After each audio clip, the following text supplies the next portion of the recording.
Umida, dadangiz juda yaxshi ko'rayotgansiz, ha? Siz o'zingiz yurishni boshlaganingizda dadangizni yetaklab yurdingizmi? Uni hech kimga tasavvur qilib bera olmayman. Juda qiyin bo'lgan men uchun. Almoq ko'rish. Farzandlaringizni ko'rsangiz, farzandlaringiz bilan chiroyli joylarga borsangiz, hozir ham yordam qilib turasizmi shunday yetaklab? Qayerlarga olib borasiz? Ko'p joylarga boraman.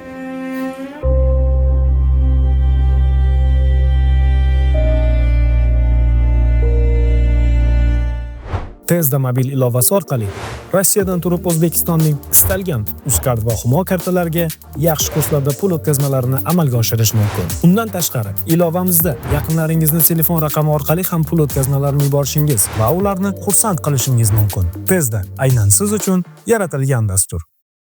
Aka-ukalar, avvalambor assalomu alaykum yana bir bor. Men Samarqand viloyati Nurobod tumani Nurbuloq qishlog'iga yetib kelganman. Ko'pchilik bu yerda Nagorni deydi. Mana shu holatda oddiy o'sha soyuz davrida qurilgan ikki etajli domlarda, ikki xonali uychasida istiqomat qilib o'tirgan mana shu oilani ko'ryapsizlar.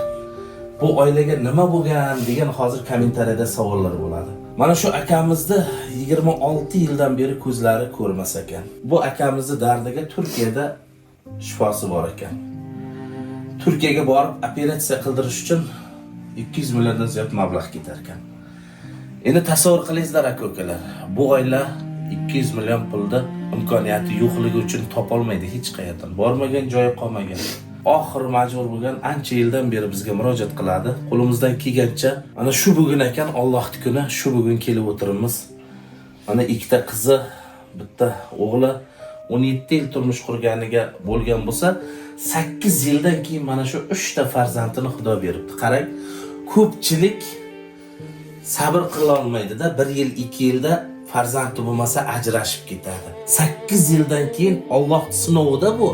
Har bir insonga Alloh sinov beradi degandek, 8 yildan keyin mana shunday shirindan shakar farzandlarni Alloh beribdi.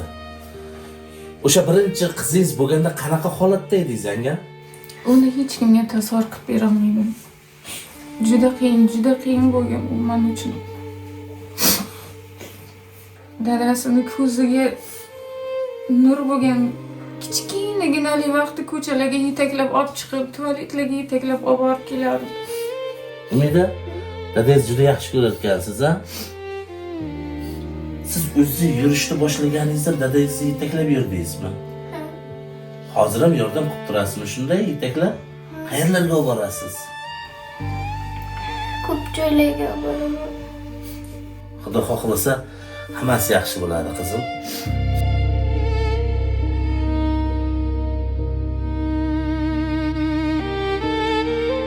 Shu ishda bo'lmam uchun hamma narsaga sabr, toqat qilib yuribman.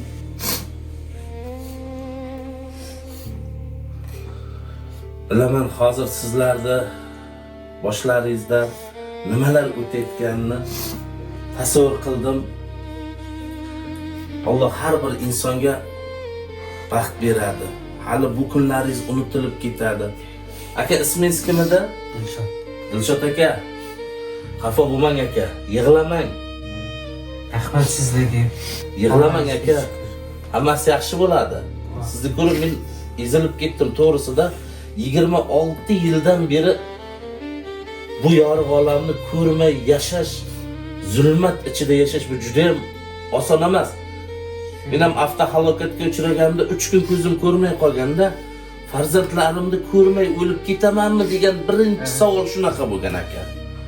Bizdan shu nima o'tadi shu. Almoq ko'rish. Farzandlaringizni ko'rsangiz, farzandlaringiz bilan chiroyli joylarga borsangiz, Shunday. hali hammasi yaxshi bo'lib ketadi, Dilshod aka. Rohib.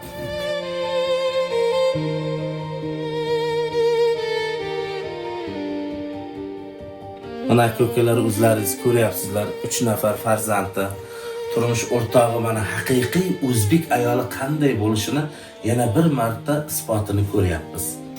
8 yildan keyin Allohning sinovidan keyin mana xushaloq qilib 3 ta farzand beribdi. Mana Allohning ularga bergan baxti mana shunda deb o'ylayman. like bosing. 24 soatda ichida mana shu videoni yetarli joyga yetkaza olsak, inshaalloh mana shu akamizning ko'zini operatsiya qilish uchun o'sha aytilgan mablag'dan ziyod mablag'da yig'ib beramiz deb o'ylayman.